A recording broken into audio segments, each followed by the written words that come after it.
24 नवंबर की सुबह की शुरुआत भी बिल्कुल आम दिनों जैसी ही थी। मैं सुबह जागा, उसके बाद जिम गया, वापस आया, तैयार हुआ और ऑफिस चला गया। मुझे अपनी पब्लिसिटी डिपार्टमेंट की हेड का फोन आया। वो बोली इंटरनेट बंद है। मैंने कहा वाह। वो बोली नहीं, मैं सच बोल रही हूँ। दरवाजे पर दस्तक हुई।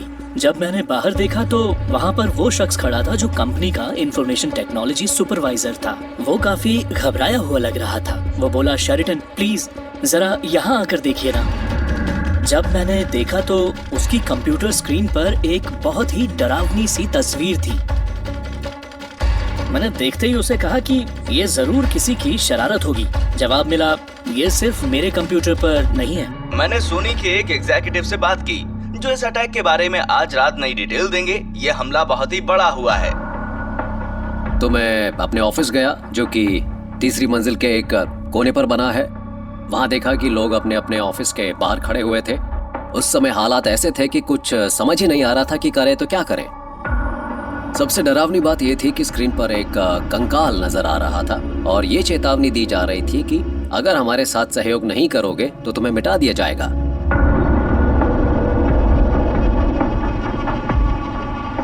सोनी पिक्चर्स एंटरटेनमेंट पर हमला हुआ था और शायद इसकी वजह थी एक छोटी सी movie. Hello North Korea! Sony ने द इंटरव्यू नाम की एक कॉमेडी मूवी बनाई थी जो किम जोंग यून को मारने के बारे में थी। अब इससे बुरा और क्या हो सकता है। ये बेइज्जती की बात थी। नॉर्थ कोरिया के कुछ बुनियादी नियमों में से एक ये है कि आप सरकार का अपमान नहीं करेंगे और शायद किम जोंग उन ये समझ चुका है।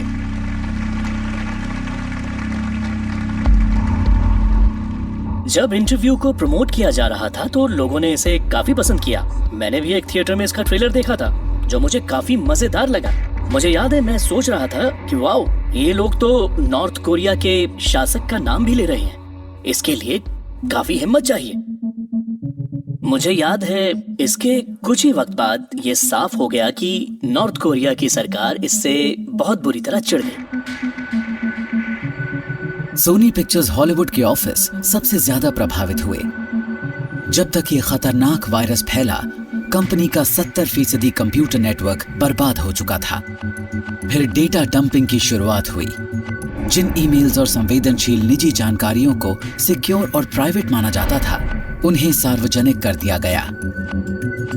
ये हालत कुछ ऐसी थी जैसे किसी रस्सी पर चलते हुए संतुलन बनाना हो। आपको अपना काम भी करना था और ये भी पक्का करना था कि आपकी निजी जिंदगी से जुड़ी जानकारियां आम ना हो जाएं, जैसे सोशल सिक्योरिटी नंबर और पासपोर्ट वगैरह। ऐसा होता तो उस समय काफी मुश्किल हो जाती। मुझे याद है मेरी असिस्टेंट रो रही थी क्योंकि किसी ने उसके अकाउंट में लॉगिन करने की कोशिश की थी। तो सोनी हैक नहीं हुआ, लोग हैक हुए। तो इस चीज ने सबको हैरान परेशान कर दिया था। आप एक ऐसी मूवी बना रहे हैं जिससे कि लोगों को हंसी आएगी, लेकिन हो कुछ और ही जाता है जिसकी कल्पना आपने कभी की ही नहीं थी।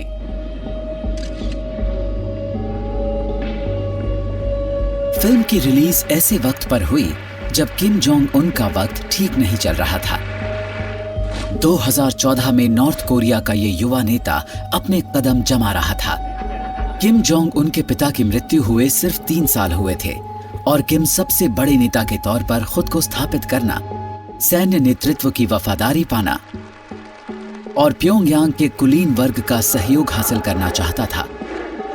मजाक में ही सही, सरकार का अपमान उसे गले नहीं उतर रहा था। नॉर्थ कोरिया की सरकार का इकलौता मकसद है किम परिवार को सत्ता में बनाए रखना। सरकार ने एक हवा बना रखी है कि ये परिवार एक दैवी वंश है और सब कुछ इसी पर निर्भर करता है।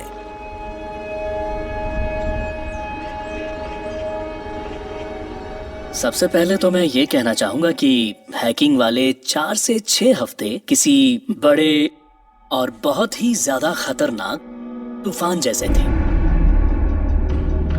हर कहीं यही स्टोरी छाई हुई थी और सोशल मीडिया, 24 घंटे चलने वाले न्यूज नेटवर्क की बदौलत आप जहां भी जाते थे किसी ना किसी स्क्रीन पर यही दिखता था।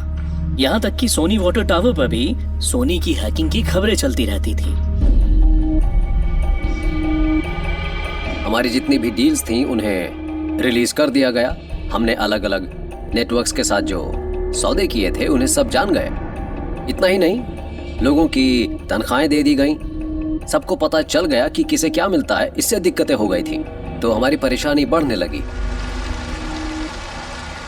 सोनी पर हुए हमले से ये पता चलना शुरू हुआ कि ऐसे साइबर हमले करने के मामले में नॉर्थ कोरिया कितना आगे बढ़ चुका है।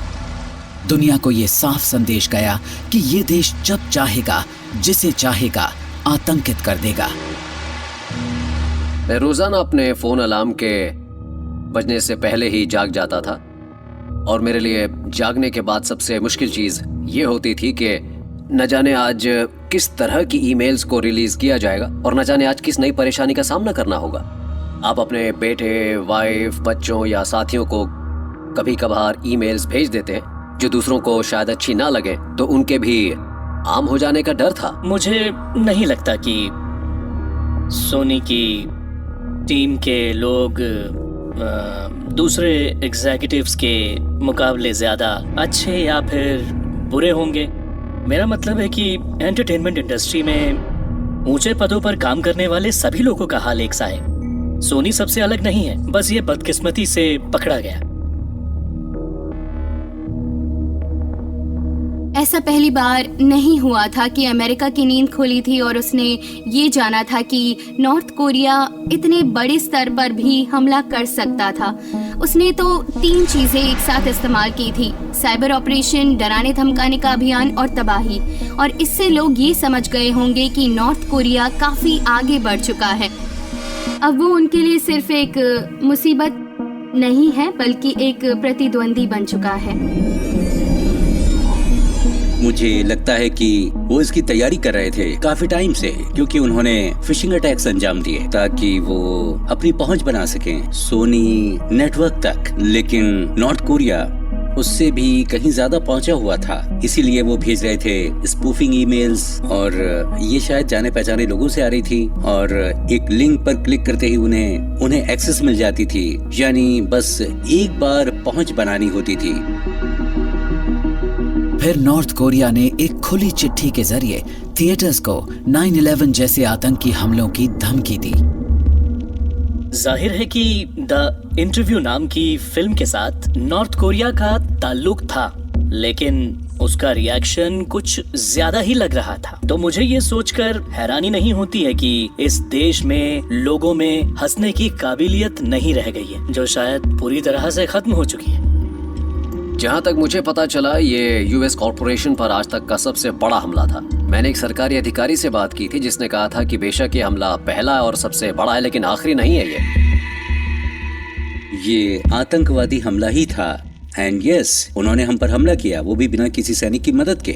मुझे लगता है यही मुश्किल है कि ऐसे हमले का जवाब कैसे दिया जाए। अगर उन्होंने कोई मिसाइल फायर की होती, बम गिराया होता, किसी सैनिक को या किसी नागरिक को मारा होता, तो हमारा जवाब भी वैसे ही होता। ऐसे में सभी को लगता है कि हमारा जवाब भी कुछ ऐसा ही होना चाहिए।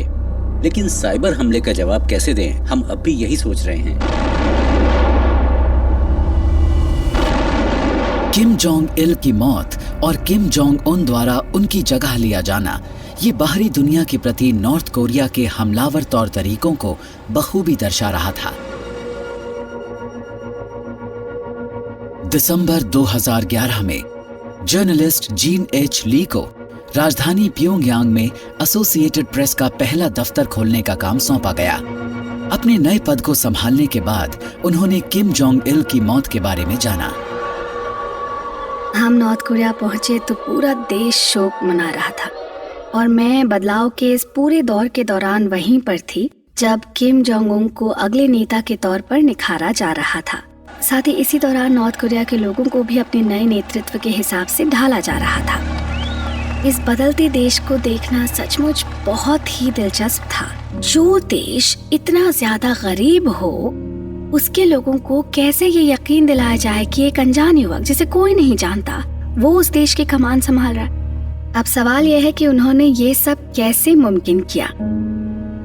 इस शासक को अपने लोगों का विश्वास और वफादारी हासिल करने के लिए क्या करना पड़ा, जो इस देश की सत्ता को संभालने जा रहा था। आज नॉर्थ कोरिया में जो कुछ भी हो रहा है उसे समझने के लिए ये सारी बातें समझना बहुत जरूरी है। नॉर्थ कोरिया के लिए ये दौर बेहद तनाव भरा था। किम जोंग उन के पिता जब 2011 में गुजरे तब उसकी उम्र 30 साल भी नहीं थी। नॉर्थ कोरिया की संस्कृति के मुताबिक 30 साल की उम्र होने पर ही किसी को पुरुष माना जाता है।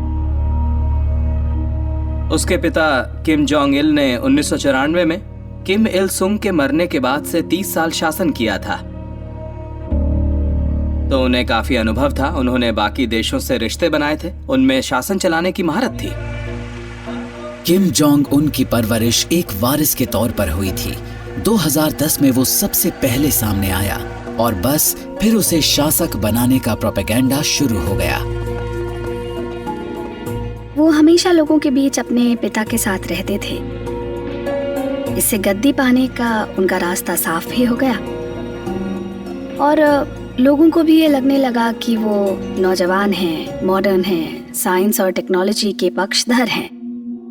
तो वो वही सब करेंगे जो उनके पिता और दादा ने किया, लेकिन आधुनिक तरीके से। कहने का मतलब ये है कि ये तमाम बातें बहुत ज्यादा साफ थी और उनके नेतृत्व के दौरान इस सब में कोई भी फर्क नहीं आया। नॉर्थ कोरिया जैसी जगह में सत्ता को अपनी मुट्ठी में रखने के लिए 2 काम करना बहुत जरूरी होता है। पहला काम रिश्ते कायम करना और दूसरा ये पता होना कि सत्ता के हथकंडों को कैसे अपनाना होता है।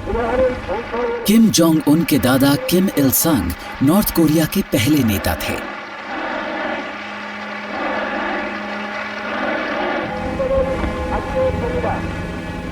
उन्होंने 1950 के दशक में आतंक के बल पर अपनी सत्ता मजबूत की। हर राजनीतिक विपक्षी को खतरा माना जाता था और ऐसे लोगों को तकलीफें देने और मारने के अलावा स्टालिन के लेबर कैंप्स में भी भेजा जाता था।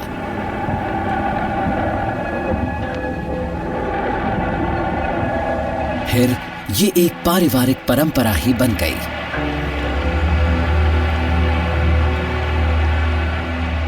फिर शासन में काफी बदलाव नजर आने लगे। आप इन्हें बुनियादी तौर पर सेना में देख सकते थे।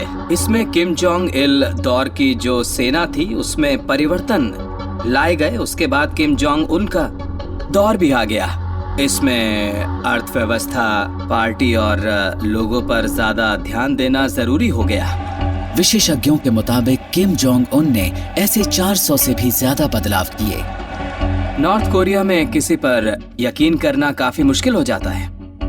उनकी पुलिस के आगे तो स्टालिन की पुलिस भी बिल्कुल शून्य के बराबर लगती है। प्योंगयांग में अक्सर ये बात सुनने को मिलती है कि अगर किसी टेबल पर 3 लोग बैठे कुछ पी रहे हैं तो उनमें से जरूर एक इन्फॉर्मर तो होगा ही। और ये सच है, सब एक दूसरे पर नजर रखते हैं। लोग एक दूसरे पर नजर रखते हैं, इंस्टीट्यूशंस हैं वो भी एक दूसरे पर नजर रखते हैं। बेशक किम के देश में ऐसे अत्याचार जारी हों, लेकिन सार्वजनिक तौर पर वो एक आधुनिक देश के आधुनिक नेता की छवि पेश करता है। इस शख्स के लिए युवा पीढ़ी एक तरह से उनके साथी जैसी है। किम 30 की उम्र के आसपास के हैं और अगर वो अपने दादा या पिता की तरह 70 या 80 साल तक की उम्र तक शासन करना चाहते हैं तो उन्हें इस युवा पीढ़ी की मदद की जरूरत जरूर होगी। इस युवा पीढ़ी को अपनी तरफ कैसे खींचा जाए, इसके लिए काफी रणनीतियां बनाई गई हैं और साइंस और टेक्नोलॉजी इनका एक बड़ा हिस्सा रही है।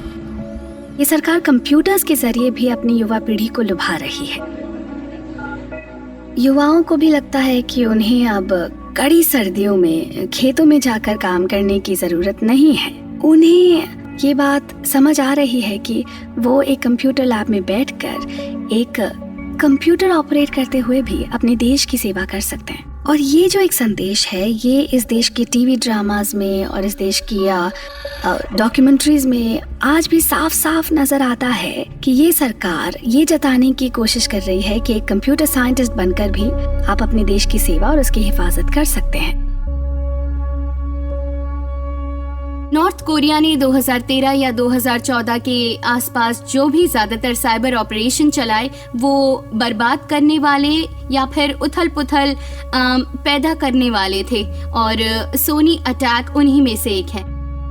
सोनी पर हुए हमले के बाद उसकी रणनीति में बदलाव आया है। नॉर्थ कोरिया यूं तो हमेशा से ही जासूसी, सरकारों पर हमलों, सूचनाओं को चुराने के लिए साइबर ऑपरेशन का सहारा लेता रहा है। ऐसा अतीत में भी नजर आता रहा, लेकिन 2015 में जब नॉर्थ कोरिया के खिलाफ प्रतिबंध लगने शुरू हुए, वो अलग थलग पड़ गया और उसके खिलाफ आर्थिक बंदिशें लगाई गई। तो किम जोंग अन और उसकी सरकार ने सोचा कि क्यों ना अब इस काम के लिए इंटरनेट का इस्तेमाल किया जाए।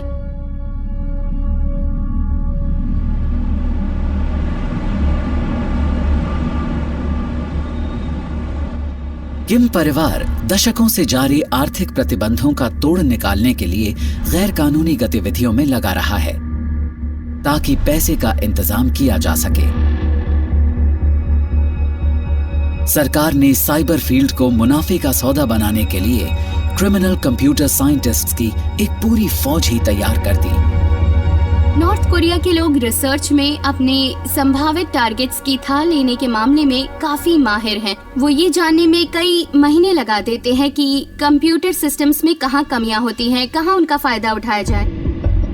साइबर ऑपरेशन के लिए पुख्ता होमवर्क करना बहुत जरूरी है। इस सब में समय बहुत लगता है। लोग अपनी टीम के साथ कंप्यूटर पर काम करते रहते हैं और अगर उनकी एक कोशिश कामयाब नहीं होती तो फिर अगली कोशिश करनी होती है। ये खूबी ज़रूरी है कि किसी नेटवर्क में दाखिल होकर अपना लक्ष्य झटपट हासिल करके उससे बाहर निकल आया जाए, और नॉर्थ कोरिया के पास ये सारी खूबियां हैं और वो इस काम में काफ़ी सोफिस्टिकेटेड हैं। हैकर्स की इस फौज को विदेशों में रहने भेजा गया। बहुत से चाइना गए और उन्होंने स्विफ्ट सिस्टम को निशाना बनाना शुरू किया। इस सिस्टम में पूरी दुनिया में एक से दूसरे बैंक के बीच पैसे ट्रांसफर होते हैं। इन लोगों ने आर्थिक फायदे के लिए साइबर का इस्तेमाल करना शुरू कर दिया। उन्होंने स्विफ्ट अकाउंट्स तक पहुंच हासिल करके बैंकों के बीच पैसों को गैर कानूनी तरीके से ट्रांसफर किया। फिर इससे वो बैंकों के अंदर पैसे की घपलेबाजी कर पाते हैं। ऐसा हमने बैंक ऑफ बांग्लादेश के मामले में देखा, जहां उन्होंने करीब 8 करोड़ 10 लाख डॉलर चुरा लिए। उन्होंने उस पैसे को न्यूयॉर्क के फेडरल रिजर्व बैंक भेजा, फिर इसे फिलीपींस के एक बैंक में ट्रांसफर किया। इसके बाद उन्होंने पैसे को कई बैंक खातों और कसिनो अकाउंट्स के जरिए हासिल कर लिया। यानी ये लोग ये सब करने में बहुत ही माहिर हो गए हैं। इन्होंने 8 करोड़ 10 लाख डॉलर तो चुरा लिए, लेकिन माना जाता है कि स्पेलिंग में कई गलतियों की वजह से हैकर्स फेडरल रिजर्व से 1 अरब डॉलर नहीं निकाल पाए थे। ये एक बड़ा खतरा है यूएस फाइनेंशियल सिस्टम के लिए और हमें ऐसी हरकतों का मुंह तोड़ जवाब देना चाहिए, लेकिन इस मामले में हमने बिल्कुल ऐसा नहीं किया। नॉर्थ कोरिया के साथ हमेशा यही दिक्कत होती है, कुछ भी करके निकल जाता है, कोई भी उसके खिलाफ कार्रवाई नहीं करता। सब उसकी खतरनाक कार्रवाई से डरते हैं कि पता नहीं वो क्या करेगा। ये एक अजीब संस्कृति है। ये ऐसी संस्कृति है जो एक ऐसे गुरिल्ला आंदोलन से पनपी जिसके तहत लोग 1930 और 40 के दशक में जापान के खिलाफ लड़ रहे थे। उन्होंने अपनी जरूरत की काफी चीजें हाथ की सफाई के जरिए हासिल की ताकि जिंदा रह सकें। कम्युनिस्ट नॉर्थ का जन्म दूसरे विश्व युद्ध के बाद तब हुआ था जब कोरियन पेनिनसुला को 38th पैरेलल पर से बांट दिया गया। यानी ये पनपा था कोरियन वॉर के बाद, जो एक देश को फिर से एकजुट करने की किम इल संग की नाकाम कोशिश थी। कोरिया के दोनों ही हिस्से दुश्मनी और शांति के दौर झेल चुके हैं, लेकिन आज भी इनके बीच एक दूसरे के प्रति अविश्वास का भाव है।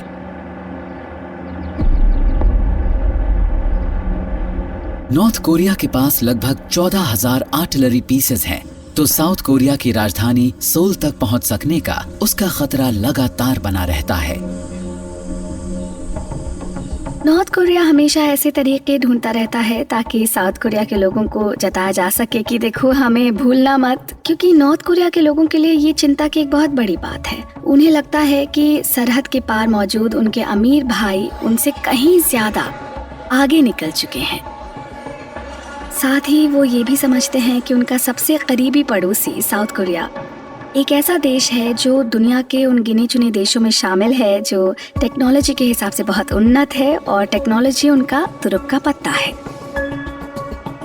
अंदाजे के मुताबिक नॉर्थ कोरिया साउथ कोरिया पर रोजाना 15 लाख साइबर अटैक करता है, लोगों की रोजमर्रा की जिंदगी में खलल डालने के लिए। ये संख्या काफी बड़ी है, लेकिन मुझे लगता है कि साइबर भी आतंकवाद की तरह ही है। आप लगातार कोशिश करते हैं घुसने की, और अपने बचाव के लिए आपको बहुत माहिर होना पड़ता है, और हर बार आपकी कोशिश सटीक होनी चाहिए, क्योंकि एक ही बार में सब बर्बाद हो जाएगा। ये साउथ कोरिया के लोगों को याद दिलाने की कोशिश है कि हम गरीब हैं, पर हम तुम्हारी जिंदगी को बर्बाद करने की काबिलियत रखते हैं, पूरी तरह से बर्बाद करने की। और आपको पता है, मुझे ऐसा तजुर्बा हो चुका है। मुझे फोन पर खबर आई कि बैंकिंग सिस्टम को नाकाम कर देने वाला एक साइबर अटैक हुआ है। जब आप कुछ ऐसा सुनते हैं तो आप सोचने लगते हैं कि पलक झपकते ही सब कुछ खत्म हो सकता है। हालांकि हमले बुरे तो थे, लेकिन इतने बुरे भी नहीं थे। लेकिन यही हमला साउथ कोरिया में किसी इमारत या न्यूक्लियर पावर प्लांट पर होता तो बहुत भारी बर्बादी होती। साउथ कोरिया में 23 न्यूक्लियर पावर प्लांट हैं। इनमें से एक पर भी अगर ऐसा हमला होता तो भारी तबाही होती। नॉर्थ कोरिया ने जानकारियों के इस भंडार को विकसित किया है, और वो लगातार इसे बेहतर बना रहा है। और अब तो वो इस हद तक पहुंच चुके हैं कि इसके लिए उन पर कोई कार्रवाई नहीं हो सकती।